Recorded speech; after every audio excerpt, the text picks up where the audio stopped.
WhatsApp everyone. হঠাৎ করে এই প্রচণ্ড আকারে বৃষ্টি, তা আবার জানাশোনা বৃষ্টি না, প্রচণ্ড আকারে বৃষ্টি। সামনে যে ট্রাকটা দেখতে পাচ্ছেন তার চাকার পানি আমার ক্যামেরার উপর এসে পড়তেছে। বুঝতেই পারতেছেন যে কি পরিমাণে এখানে বৃষ্টির টোকে হয়ে গেছে। এখন গুড়ি গুড়ি বৃষ্টি পড়তেছে। তা একটু পরই হচ্ছে মানে এমন বৃষ্টি হচ্ছে যে সামনে আমি সেটা বুঝতেও পারি নাই।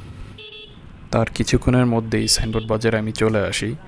তখন পর্যন্ত বৃষ্টি টুকটাক পড়তেছে।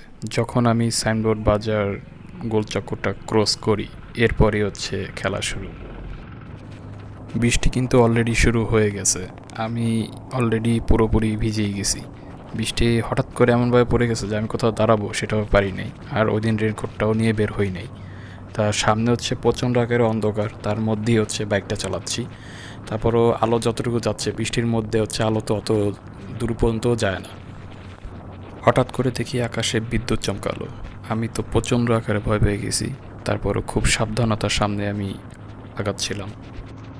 কাঁঠালতলা ব্রিজ ওপর আসতেই আবার বজ্রপাত। আমি খুব দ্রুতই বাইকটাকে নিয়ে একটা দোকানের সামনে গিয়ে দাঁড়ালাম।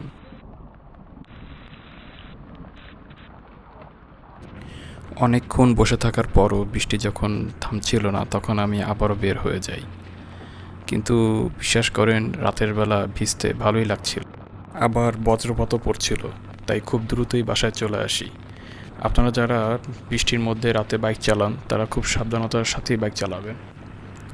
সবাই ভালো থাকবেন। ধন্যবাদ।